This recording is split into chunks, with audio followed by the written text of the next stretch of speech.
Welcome back. We're here in the kitchen again with Weezy, and I'm so glad that you're joining us.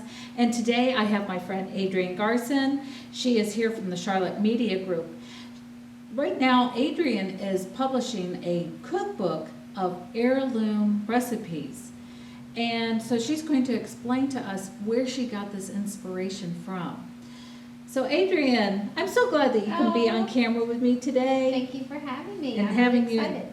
and having you in the kitchen. So what sparked your interest to doing these heirloom recipes? Okay, so I have had recipes hanging on the wall of my own kitchen for several years, multiple generations of recipes from women in my family.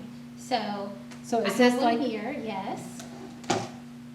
look at this, she's got them all framed and it's the handwritten. Yeah, they're all handwritten, they're from multiple generations of women, and they are hanging on the wall in my house. But this particular recipe is what I call the green stuff, and that's what I'm going to make for you guys today. Great. But before we go into making the recipe, I want to know a little more backstory. What, for lack of a better word, what possessed you to start doing this? I mean, did you see something, or did you just come up, you were looking at these? What was your inspiration of framing these and putting them on your kitchen wall? It's the story. So the handwriting is all in cursive in every one of these recipes because they're from older generations, and that was the handwriting, that they used. It's not used often now, but there's stories behind each one of these recipes. Now, most of which are used during holidays, but really my thought was my daughter and my son won't get to meet all of these women. Right. Some of them, passed away years ago. But they can experience the recipe and look at the handwriting and cook them with me, and I'll tell them stories. But if they're hanging on the wall, it's like they're always near. They're always close by. Yeah. What's the name of the recipe we're going to cook today? I went on Charlotte today, and this was the recipe that I kind of mentioned, and everybody thought it was such a hoot that it's called the green stuff. And my mama, another word that everybody kind of gave me, a little grief about, but she's my mama. It was her recipe. Well, that's what you call her. We all have our Yes. little pet names for our grandparents or our aunts and uncles, and so, that's what you call her. Yes, it's Mama's green stuff, but the original recipe name was from a 1956 Betty Crocker cookbook, and it's called Lime Party Salad. But it is the green stuff. So if it was lime party salad, is it, when you eat it, is it like a party in your mouth? Yes. Obviously. It just lights up those taste buds and Yes. Now, when you sit down and you eat it, does it like bring back memories? Yeah. So my mama always, this was on every Christmas table, Thanksgiving table. It was a staple. I always said, Mama better bring the green stuff or I'm going to be very angry. Oh, we wouldn't want that. So tell us about the green stuff and how do you make it? Okay, it's actually a pretty simple recipe, thank goodness, because I am no cook. My kids will tell you that. But it's pretty fast, pretty simple. Okay. The lime is from lime JellO. So what you need is lime flavored JellO. You're not actually making the JellO. You're just using the packet inside for the flavor. Just the powder from the packet. Just the powder, yeah. And then you need a cup of milk, 2/3 cup of mayonnaise. You need 1 can of drained crushed pineapple. Okay. And you need a block of cream cheese and a small bag of mini marshmallows. So are you going to use that whole bag or just part? The whole bag. Wow. Okay. Yes. Sweet stuff. Yes, it is sweet. It is sweet for sure. So, you want me to get started? Sure. Let's move ahead. All right. So on the stove top, this is the first step. You've got to melt the marshmallows. Okay. So you put them in your saucepan on about a medium, I'd say medium to medium low heat. Okay. You don't want to get a roaring fire going on. So we'll just do that. Get that started. Okay. And then you need a cup of milk. Okay. So, Is there anything I can do for you? no, this is actually pretty simple. Okay. Just pouring in the milk. Pouring the milk. So let me get a spoon. Be you want to just melt this down. So you'll just see the marshmallow kind of melt into the milk. You want to keep stirring it. You don't want it to get burned on the side of your sauce. Okay. So once you do that, I would say probably 2 minutes tops. Okay. You can tell visually that All it's right.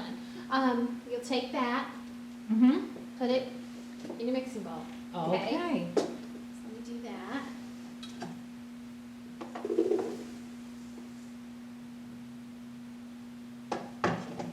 And then what you'll want to do is, it's still warm, obviously, so it's a great time to put in the cream cheese. Oh, so that it can melt. Yeah, you don't need it on the stovetop for that. Okay. It'll kind of just melt in there. So I'll stir while you continue to add. Okay, so we've added the cream cheese. Now we're gonna just do the packet of JellO. Okay. Very You good. wanna make sure you've drained the pineapple because there's a ton of syrup and water in this, so you wanna drain it really well. Okay. Yeah. Otherwise, you've got a whole next level of sweetness. You don't need any additional. So you have the sweetness of the pineapple and the lime, Mm-hmm. and then your mayonnaise. So I know this is odd that there's mayonnaise in it. Well, Everybody's but always- I'm just going to preface, we're in the South, and Adrian's originally from Georgia, so, you know. In the everything South, has mayonnaise. everything has mayonnaise in it. In the Midwest, it's ketchup. They have, Oh, really? yeah, they have casseroles and they call them hot dishes, but most casseroles, their base is ketchup. Ketchup, okay. So this is 2/3 cup of mayonnaise. And it needs to be in there, I'm just telling you. I've made it without it and it's just not the same. It's a Oh. binding agent because mayonnaise is eggs.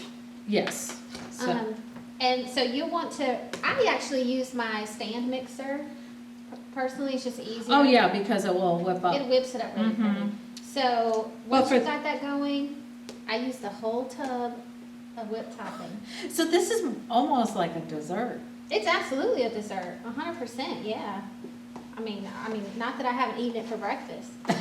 Yeah, there's some, some of you like I don't- really I'm not- sweet stuff for Hey, breakfast. I'm into it. So this is actually chilled for probably 6 hours. It doesn't matter. Once you get done, pop it in the fridge, pull it in, I'm going to tell you, I am not a real fan of like canned pineapple and really sweet salads, but this is really good. It's And I wouldn't refreshing. say that if I didn't mean it. But this is really good. It's the pineapple is really good, but the creaminess from the, of course, cream cheese and whipped cream. Who can beat that? And a little bit of mayonnaise. I mean, everything's creamy, right? It's so good. I gotta have another little bite here. I know it sounds odd, but we took a bite out of it, but this is what it looks like. So it looks really pretty if you put it in a JellO mold at Christmas time because it looks like a Christmas wreath. Oh, okay. Yeah, So you yeah. could decorate it like a Christmas wreath if You you could wanted put to. like maraschino cherries on it for like little Cherries. berries Yeah, and stuff like yeah, that. Absolutely. Very cool. So Adrian, this is one of your signature recipes that like got This you will some be in the notice. book. This will be in the book. So tell us more about the cookbook itself. Okay, so the cookbook will be out this holiday season. Okay. And I have been collecting recipes from all over the region for about 6 weeks, I would say. Yeah, because you started back in early September. Mhm. I know people from my family have submitted. They have, yeah. And once the cookbook comes out, are you like gonna do like a website dedicated to the cookbook? There is not a dedicated website, but there is a page on our website now, the charlotteweekly.com, where you can go and look at the premise of what the book is, and you can actually pre-order it. Okay. Are you like gonna do anything where people like adding on and like doing little blogs or anything? We're actually going to have a book launch on December 12th at a Mary Marketplace event that we're having, so I could send you the details for that. All right, and so then I can share the details with you on my Weezy page and then give you the links so that you can keep following along with all the happenings with the cookbook and see how it goes and pre-order your own. Yay! Yeah. And yes, I do. I have a recipe in there. You do, and a couple other folks that you know. Yeah, I did I would send her things, I would give people information, and I'd go, here's the information to submit. Just tell her Weezy sent you. So, They did. but as you know, I got really excited about this, and this really, with her sharing with me, is what's launched me into doing. She calls hers heirloom recipes. I call mine legacy recipes. But you know, it's just those great recipes from our family in the past that we resonate with, and we just still feel so connected to that family unit when we have them. Yeah, absolutely.